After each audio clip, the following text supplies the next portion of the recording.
So a couple of basic definitions you should be aware of. Transcription. Transcription is copying of genetic information from DNA into RNA. So when you transcribe something, that's what it means. It means to copy. The RNA that's produced, the messenger RNA or transcript, is sent out into the cytoplasm of the cell. It goes through the nuclear pores, goes out there. When it's out there, it engages in something called translation. Translation uses the transcribed RNA to make protein. So those are the basic definitions that we're working with. I want to take a look at transcription for a little bit. Okay? Transcription is three general phases. First is called initiation, or this is where things begin. In order for a gene to be transcribed or copied, the first thing that has to happen is a bunch of proteins have to get together and sort of pry open the DNA at the beginning of the gene that's going to be copied. And so these proteins are called transcription factors, and they kind of fly in from all over the place, and they bind around the DNA, and they force it open. They sort of pry it apart to make the gene ready.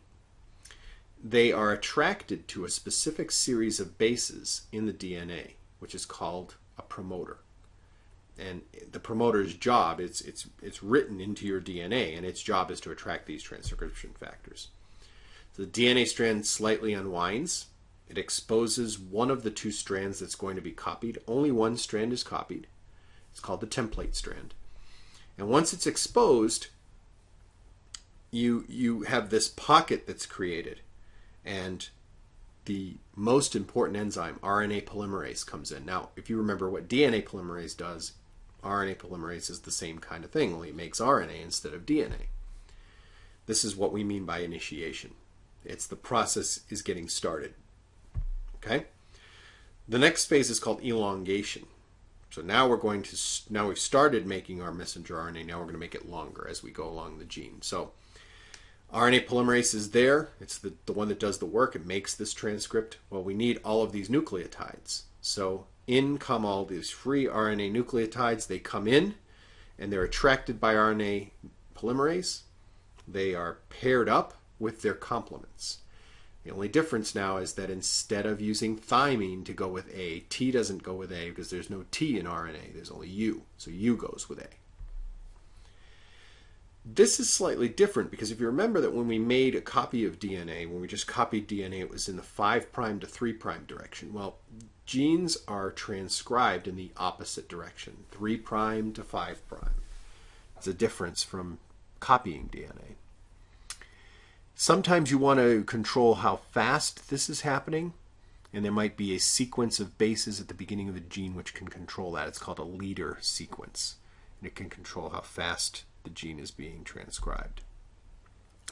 Finally, you want to get to the end of this thing. You don't want to keep transcribing the entire DNA strand. You just want to get the information from the gene that you want. So there has to be a way to end it. At the end of the gene is a special sequence of bases. It's called a terminator. And when the RNA polymerase gets there, it gets kicked off the DNA. And once it's gone, it can't make any more RNA. So you now have a transcript, an RNA strand that's just a copy of what was right in the DNA. Before it gets out of the nucleus, it has to be altered slightly. It has to be processed a little bit. Once everything's separated, the DNA sort of rewinds together, and it's ready for whatever else needs to happen to it. Okay? Here's an example of what it might look like. So our DNA template strand is on the bottom here, GGCTACAGT. And our synthesized RNA, our messenger RNA, will be CCGAUGUCA. Okay, so it's just like copying DNA and making a copy of the strand, only now we have U's instead of T's in it. That is a messenger RNA strand. That's a transcript. Some things you need to understand about this process. The first is that only one of the two strands of DNA is actually transcribed. What's weird about this is we don't know which one, because for different genes, it's different strands. We actually know which one, but we don't know why it's one and not the other. It's actually a problem that scientists are trying to figure out right now. How come for gene A, we take one strand and we transcribe it, but for gene B, which might be right next door on the DNA, we actually transcribe the other strand of DNA. We don't know why. but it happens. The other thing that we want to be aware of is that it's not like every single time you want to make a protein, you have to make a brand new transcript, piece of messenger RNA. If you need to make a lot of proteins and you want to make them fast, well, make a lot of copies of the gene. So open up the DNA, and while it's open, just make a lot of transcripts.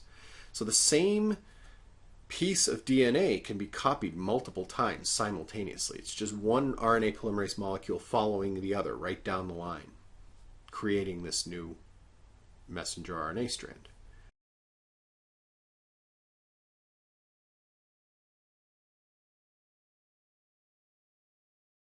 This is what Francis Crick called the central dogma of modern biology: how DNA makes protein. It starts with a bundle of factors assembling at the start of a gene.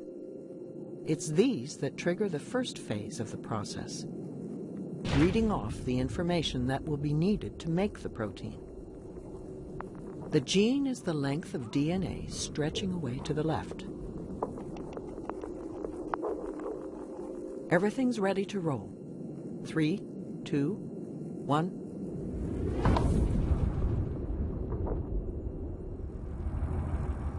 The blue molecule racing along the DNA is reading the gene. It's unzipping the double helix and copying one of the 2 strands. The yellow chain snaking out of the top is a copy of the genetic message, and it's made of a close chemical cousin of DNA called RNA. The building blocks to make the RNA enter through an intake hole. They are matched to the DNA, letter by letter, to make an exact copy of the A's, C's, G's, and T's of the gene. The only difference is that in the RNA copy, the letter T is replaced with a closely related nucleic acid known as U.